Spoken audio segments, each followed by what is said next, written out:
French revolution के बारे में बात कर रहे थे। फ्रेंच रेवोल्यूशन में क्या क्या हुआ था। लास्ट टाइम हम लोगों ने वो स्टोरी देख ली थी कि बास्टाइल पे कैसे अटैक हुआ था, इंटेलेक्चुअल का क्या रोल था, आपके इमीडिएट कॉजेज तक हम लोगों ने देखा। अब बात करनी थी कि आपके टैक्स इम्पोज कैसे करते थे फ्रेंच सोसाइटी के अंदर। फ्रांस के अंदर जिस टाइम हम लोगों ने टैक्स इम्पोज करने की बात की तो सबसे पहले क्या था, एक मीटिंग कॉल करेंगे। मीटिंग किसकी थी? जो जनरल स्टेट होंगे। जनरल स्टेट की मीटिंग कॉल करने के लिए 5 मई 1789 का एक डे डिसाइड किया जिस दिन वो मीटिंग होगी। मीटिंग में डिसाइड करना था कि टैक्स कितना इंक्रीज करना है, कौन से न्यू टैक्सेस और आएंगे आप लोगों के ऊपर, वो सब हम लोगों ने देख लेना था।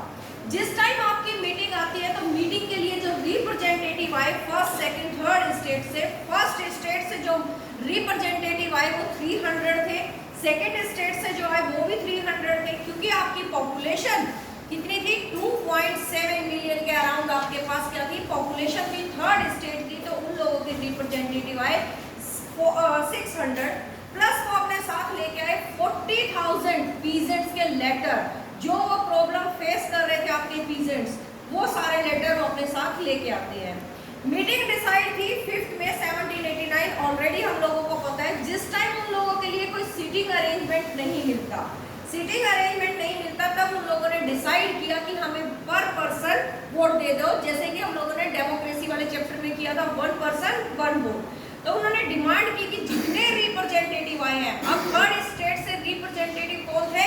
आपके जो वेल्दी पीपल थे प्लस जो एजुकेटेड लोग थे वो। अगर वो होते पीजेंट्स या आपके और ज्यादा लोअर लेवल पे लोग, तो बेचारे मैं भी उन लोगों के पीछे खड़े हो सकते थे फर्स्ट एंड सेकंड स्टेट के पीछे। लेकिन वो लोग कौन थे? वेल्दी पीपल थे या फिर आपके कौन लोग थे?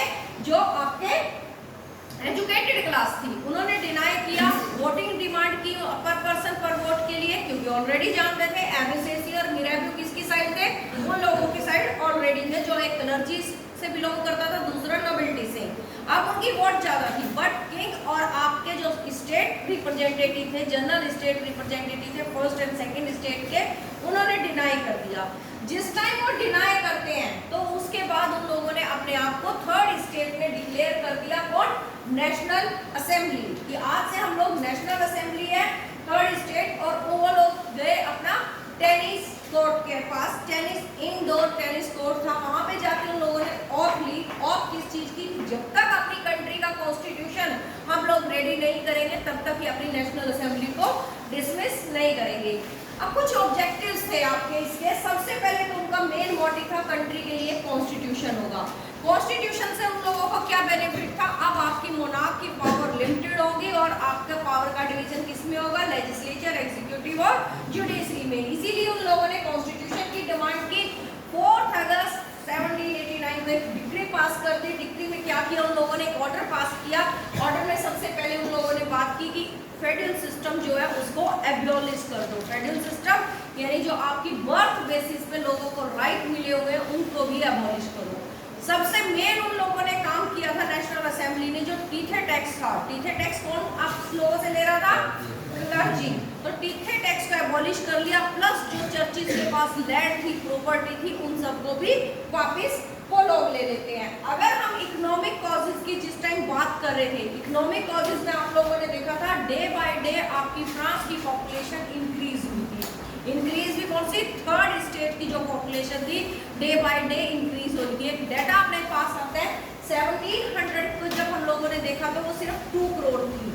देन वो 1750 तक गई 2.3 और 1789 तक आते आते वो कितनी हो गई थी?